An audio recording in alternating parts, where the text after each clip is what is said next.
2022년 1월 25일 화요일 새벽 본문 말씀은 요한복음 7장 25절에서 36절 말씀입니다. 예루살렘 사람 중에서 어떤 사람이 말하되 이는 그들이 죽이고자 하는 그 사람이 아니냐. 보라, 드러나게 말하되 그들이 아무 말도 아니하는도다. 당국자들은 이 사람을 참으로 그리스도인 줄 알았는가. 그러나 우리는 이 사람이 어디서 왔는지 아노라. 그리스도께서 오실 때에는 어디서 오시는지 아는 자가 없으리라 하는지라. 예수께서 성전에서 가르치시며 외쳐 이르시되 너희가 나를 알고 내가 어디서 온 것도 알거니와 내가 스스로 온 것이 아니니라. 나를 보내신 이는 참되시니 너희는 그를 알지 못하나 나는 아노니 이는 내가 그에게서 났고 그가 나를 보내셨음이라 하시니 그들이 예수를 잡고자 하나 손을 대는 자가 없으니 이는 그의 때가 아직 이르지 아니하였음이러라. 무리 중에 많은 사람이 예수를 믿고 말하되 그리스도께서 오실지라도 그 행하실 표적이 이 사람이 행한 것보다 더 많으랴 하니 예수에 대하여 무리가 수군거리는 것이 바리새인들에게 들린지라. 대제사장들과 바리새인들이 그를 잡으려고 아랫사람들을 보내니 예수께서 이르시되 내가 너희와 함께 조금 더 있다가 나를 보내신 이에게로 돌아가겠노라. 너희가 나를 찾아도 만나지 못할 터이요 나 있는 곳에 오지도 못하리라 하시니 이에 유대인들이 서로 묻되 이 사람이 어디로 가기에 우리가 그를 만나지 못하리요. 헬라인 중에 흩어져 사는 자들에게로 가서 헬라인을 가르칠 터인가. 나를 찾아도 만나지 못할 터이요 나 있는 곳에 오지도 못하리라 한 이 말이 무슨 말이냐 하니라. 아멘. 열린배대교회 성도 여러분 반갑습니다. 2022년 1월 25일 화요일 아침입니다. 오늘 하루 또 어떤 계획을 가지고 계십니까? 그 모든 계획하시는 일들이 우리 성도님들이 생각한 것보다 더 잘 되어지시기를 주님이 은혜 주시기를 간절히 소망합니다. 오늘 함께 나눌 말씀의 제목은 예수님께 손을 댈 수 없었던 이유입니다. 예수님이 이 땅에 계실 때 유독 예수님을 싫어했던 사람들이 있었죠. 바로 종교 지도자들입니다. 대제사장들이라든지 바리새인들이라든지 오늘 본문에서도 이 종교 지도자들이 아랫사람들을 시켜서 예수님을 잡아오라고 합니다. 자, 오늘 본문 32절 말씀입니다. 우리 한번 읽어보겠습니다. 시작. 예수에 대하여 무리가 수군거리는 것이 바리새인들에게 들린지라. 대제사장들과 바리새인들이 그를 잡으려고 아랫사람들을 보내니. 예수님 잡으려고 아랫사람들을 보냈다. 잡아서 뭐 하려고요? 잡아서 죽이려고 그러는 거죠. 오늘 본문이 시작되는 25절에도 보면 예루살렘에서 온 어떤 사람들이 예수님을 가리키면서 뭐라 그러냐면 종교 지도자들이 죽이려고 했던 그 사람이네? 이런 식으로 예수님을 이야기를 하거든요. 자, 오늘 본문 25절입니다. 읽어보시죠. 예루살렘 사람 중에서 어떤 사람이 말하되 이는 그들이 죽이고자 하는 그 사람이 아니냐.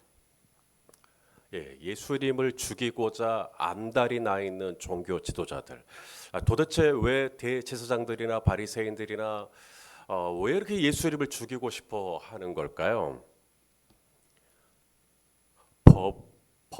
그들이 말하자면 법을 어겼기 때문입니다. 어떤 법이죠? 모세의 율법을 어겼나요? 아니요. 예수님은 율법을 폐하는 사람이 아니라 율법을 완성하신 분입니다. 그러면 뭘 어겼다는 거죠? 무슨 법을 어겼다는 거죠? 자기네들이 만든 법을 어겼다는 거예요. 예수님은 하나님의 법을 어긴 적 없어요. 모세의 율법에 안식일에 할례를 행하는 것이 괜찮은 것처럼 안식일에 38년 된 이 병자를 예수님이 고치신 것은 조금도 하나님의 법을 훼손하는 일이 아닙니다. 그럼 뭐가 문제입니까? 바로 이 종교 지도자들이 만든 법을 예수님이 어겼다라는 것이죠. 이 종교 지도자들은요, 성경에 모세 율법에 안식일을 거룩히 지켜라. 안식일에는 아무 일도 하지 마라. 이 말씀을 문자 그대로 가지고 와가지고 그러니까 안식일에 일을 하지 말라 그랬으니까 어떤 일들을 하지 말아야 되느냐를 세부적으로 법 조항을 만들었어요. 그래서 안식일 날 하지 말아야 될 39가지의 금지 규정을 만들었습니다. 씨 뿌리는 것, 심는 것, 추수하는 것, 다작하는 것, 다 안 돼요. 아무것도 안 됩니다. 만일에 이 39가지 중에 하나라도 어기면 우상 숭배하고 똑같이 간주합니다. 그래서 엄한 처벌이 내려집니다. 제 아들하고 제 딸이 어렸을 적에 술래잡기 같은 걸 합니다. 어렸을 적에요. 그러면 제 아들하고 제 딸이 술래잡기를 하면 누가 이길까요? 또 달리기 게임을 해요. 누가 더 빨리 달리나? 그러면 제 아들이 이길까요? 제 딸이 이길까요? 답을 말씀드리겠습니다. 제 아들은 제 딸을 한 번도 이긴 적이 없습니다. 등치도 크고 빠르기도 빠르고 그런데 제 딸을 이기질 못해요. 왠지 아세요? 자, 제 딸이 지 오빠를 딱 때리고 나 잡아봐라. 술래잡기죠. 나 잡아봐라 하고 도망을 갑니다. 그러면 이제 제 아들이 씩씩거리면서 이제 딸을 잡으러 가죠. 거의 딸을 따라잡아서 이제 손만 내밀면 바로 잡히는 그 지경까지 왔을 때 제 딸이 갑자기 이렇게 외칩니다. 얼음. 술래잡기에는 얼음이라는 법칙이 없어요. 그냥 술래를 잡으면 끝나는 게 술래잡기입니다. 그런데 제 딸이 거기서 새로운 법을 만들어버리죠. 얼음. 그러면 제 아들이 잡으려고 하다가 순간 멈칫합니다. 얼음이라고 했기 때문에. 자기도 얼어버리는 거죠. 그러면 제 아들이 얼어버리니까 제 딸이 또 튀어나갑니다. 나 잡아봐라. 또 잡으려고 하면 얼음. 예. 이게 달리기도 마찬가지예요. 저쪽에 이제 목표 반환점을 만들어 놨어요. 저기를 찍고 먼저 돌아오는 사람이 이기는 거죠. 그래서 이제 아들과 딸이 출발을 합니다. 아들이 압도적으로 이기죠. 그러면 제 딸이 이기지 못할 것 같다라는 생각이 드니까 갑자기 방향을 틀어버립니다. 그리고는 앞서가던 오빠에게 한마디 하죠. 누가 먼저 아빠에게 돌아가는가? 아빠에게 먼저 돌아가는 사람이 이기기. 이런 식으로 새로운 법을 갑자기 만들어 버립니다. 그러면 제 아들은 저쪽 목표 지점까지 열심히 달려가다가 제 딸이 아빠에게 먼저 돌아가는 사람이 이긴다라고 하는 새로운 법을 만들었으니까 그제서야 방향을 틀어서 제 딸을 잡으려고 하지만 늦었죠. 힘은 어디서 나올까요? 힘은 달리기를 빨리 할 수도 있고 머리가 좋을 수도 있고 힘이 셀 수도 있고 근데 힘은 어디서 나오냐면 법을 제정하는 것에서 나와요. 법을 만들어내는 거죠. 오늘 이 종교 지도자들은 법을 만드는 사람들입니다. 규정을 만드는 사람들, 원칙을 만들어내는 사람들. 왜요? 거기서 힘이 나오니까. 거기서 사람들을 통제하고 거기서 사람들을 자기 뜻대로 주관할 수 있는 힘과 권력이 거기서 나오기 때문에 종교 지도자들은 이 법을 만들고 법을 지키라고 사람들에게 가르치는 것이죠. 그런데 예수님이 오셔서 그들이 힘이라고 여겼던 이 법을 흔들어 버린 거죠. 안식일에 39가지 하지 말아야 될 것 중에 하나가 운반입니다. 근데 예수님이 베데스다 연못에 38년 된 병자에게 운반하라 그러잖아요. 네 자리를 들고 일어나 걸어라. 자리를 내려놓고 자리 버려버리고 어차피 자리 필요 없잖아요. 그 누워있던 자리가 뭐가 그렇게 대단해요. 그래서 그거 그냥 버리고 그냥 걸어가라 라고 하는 게 아니라 자리를 들고 걸어가라. 이거 운반하라는 이야기거든요. 그러니까 법을 어긴 거죠. 이런 식으로 종교 지도자들이 그동안 이것이 나의 힘이요, 이것이 나의 권력이요, 이것이 나의 명예요, 이것이 나의 기득권이요 이렇게 생각했던 것을 예수님이 막 흔들어 버리시는 겁니다. 그러니 눈에 까시죠. 그래서 예수님을 잡으려고 하고 예수님을 잡아서 죽이려고 하고. 자, 그런데 예수님 잡히시나요? 그런데 예수님 죽이나요? 아니요. 그들은 예수님의 머리카락 하나 상하게 하지 못했습니다. 왜요? 예수님이 더 힘이 세서, 그들이 힘이 약해서, 그들이 보낸 아랫사람들이 뭐 숫자가 적어서? 아니요. 오늘 성경에 보니까 왜 그들이 예수님을 잡으려고 했지만 잡지 못했나? 때가 되지 않았기 때문이라는 거예요. 자, 오늘 본문 말씀을 우리 같이 한번 보겠습니다. 30절 말씀인데요. 자, 한번 같이 읽어보시죠. 시작. 그들이 예수를 잡고자 하나 손을 대는 자가 없으니 이는 그의 때가 아직 이르지 아니하였음이러라. 이 종교 지도자들에게는 절대적인 힘으로 붙들고 있었던 것이 법이죠. 그런데 그 모든 권력과 그 모든 힘이 다 이 법에서 나온다고 생각을 했는데, 아무리 그렇게 법을 제정을 하고 법을 더하기도 하고 법을 또 빼기도 하고 하는 그들이지만 예수님을 잡을 수 없었다는 거예요. 이유가 뭔가 봤더니 아직 때가 되지 않았다. 여기서 이 때라는 단어가 호라라는 단어입니다. 종교 지도자들은 법을 만드는 사람들이라면 우리 하나님은 때를 만드시는 분이십니다. 호라. 우리 하나님의 때가 되지 않았기 때문에 예수님을 잡고 싶어도 잡을 수가 없어요. 나사렛 사람들이 예수님을 벼랑으로 밀어 넣죠. 하지만 때가 되지 않았기 때문에 예수님이 그들을 피해 유유히 빠져나가 버리십니다. 때가 되지 않으면 예수님을 벼랑으로 밀고 싶어도, 예수님을 잡고 싶어도, 예수님을 죽이고 싶어도 안 돼요. 저와 여러분이 때가 되지 않으면, 하나님이 정하신 때가 되지 않으면 저와 여러분을 어떤 악한 원수도 건드릴 수가 없습니다. 우리 마태복음 24장 36절 말씀을 한번 읽어보시죠. 시작. 그러나 그 날과 그 때는 아무도 모르나니 하늘의 천사들도 아들도 모르고 오직 아버지만 아시느니라. 하늘의 천사도 모르고 아들 되시는 예수님도 모르고 오직 하나님 아버지만 그 날, 그 때를 정하셔요. 이 호라라고 하는 이 단어의 뜻을 조금 설명을 좀 해드릴 필요가 있습니다. 일반적으로 우리가 헬라어에서 때라고 하면 두 단어가 있어요. 크로노스 그리고 카이로스. 제가 종종 설교 때도 설명을 해드렸던 것 같은데요. 이 크로노스라고 하는 이 헬라어의 개념은 우리가 일반적으로 이제 손목시계 차잖아요. 그게 크로노스입니다. 지금 몇 시 몇 분이다. 이게 측정이 가능한 것이 크로노스입니다. 하루 24시간이죠. 그 크로노스예요. 카이로스는 뭐냐? 카이로스는 측정이 불가능합니다. 카이로스는 운명의 시간 혹은 우주의 시간, 디바인 타임, 곧 신적인 시간이라고 말하기도 합니다. 자, 예수님이 이 땅에 오셨죠. 예수님이 이 땅에 오시고 나서 인류의 역사가 BC와 AD로 갈라지죠. 그러니까 예수님은 이 땅에 오셔서 그 시간을 바꾸는, 역사를 바꾸는, 예수님이 이 땅에 오신 그 시간은 크로노스가 아니죠. 그건 카이로스입니다.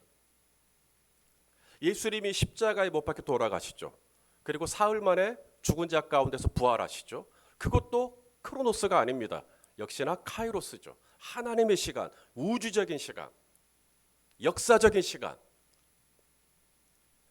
2000년 2월 26일 2000년 2월 26일 오늘 말씀을 들으시는 우리 성도님들에게 그날 무슨 일이 있었죠? 지금 2022년인데요. 2000년 2월 26일이요. 얼른 기억이 잘 안 나실 거예요. 왜냐하면 저하고 아내하고 결혼한 날이거든요. 그날. 남들은 2000년 2월 26일이 크로노스입니다. 남들은 그냥 잊어버리는, 그날 무슨 일이 있었는지 일기장을 찾아서 훑어보지 않으면 기억이 나지 않을 만큼. 하지만 저와 제 아내는 그날을 잊을 수가 없죠. 카이로스입니다. 운명의 시간, 결정된 시간, 신적인 시간, 우주적인 시간이기 때문에 그래요. 이것이 크로노스와 카이로스의 차이인데 똑같이 때라고 번역할 수 있는 또 하나의 헬라어가 있습니다. 특히 오늘 우리가 요한복음을 보고 있는데 사도 요한이 이 때라는 이 단어를 굉장히 많이 썼는데 호라라고 하는 단어입니다. 이 호라는요, 이 크로노스와 카이로스를 다 통합해 버릴 수 있는 의미입니다. 크로노스라고 크로노스의 의미를 가진 뜻으로 번역될 수도 있고 카이로스의 뜻으로 해석될 수도 있는 게 호라입니다. 호라는 이 모든 걸 다 통합해 버리는 거예요. 크로노스와 카이로스를 다 통합할 수 있는 이 엄청난 힘을 가진 때, 이 때를 결정하실 수 있는 분이 하나님이라는 거예요. 그러니까 제 아무리 종교 지도자들이 법을 만들고 그 법을 가지고 사람들을 통제하고 거기서 힘과 권력을 누렸다 하더라도 하나님께서 호라를 결정하고 있어요. 하나님이 크로노스와 카이로스를 결정하고 있어요. 하나님의 때가 되지 않으면 제 아무리 법이 강해도 예수님을 잡을 수가 없어요. 예수님을 죽일 수가 없어요. 이 모든 때와 시간과 날과 이것들을 다 통합할 수 있는 유일한 권한은 하늘의 천사도 아니요 예수님도 아니요 오직 하늘에 계신 우리가 아빠 아버지라 부르는 하나님 아버지 한 분에게만 이 권한이 있습니다. 예수님 하나님께서 때가 됐구나라고 사인을 주시면 예수님이 태어나시는 거고, 하나님께서 때가 됐구나 사인을 주시면 호련히 오순절날 성령이 임하시는 것이고, 하나님께서 때가 됐구나 하시는 날 사울이 바울이 되는 것이고, 하나님께서 때가 됐구나 하시는 그날 저와 여러분이 예수님 믿게 된 거예요. 회심이 일어난 거예요. 그때 그게 바로 호라 카이로스예요. 하나님께서 때가 됐구나 하시는 그날 예수님이 부활하시고, 하나님께서 때가 됐구나라고 하시는 그날 예수님이 재림하실 거예요. 이 모든 때를 결정할 수 있는 유일한 권한은 종교 지도자들이 아니라 우리 하나님 아버지십니다. 물론 이 땅에 있는 동안 법을 만들고 법을 제정하는 힘, 대단한 힘이죠. 그들이 권세를 가진 사람들이죠.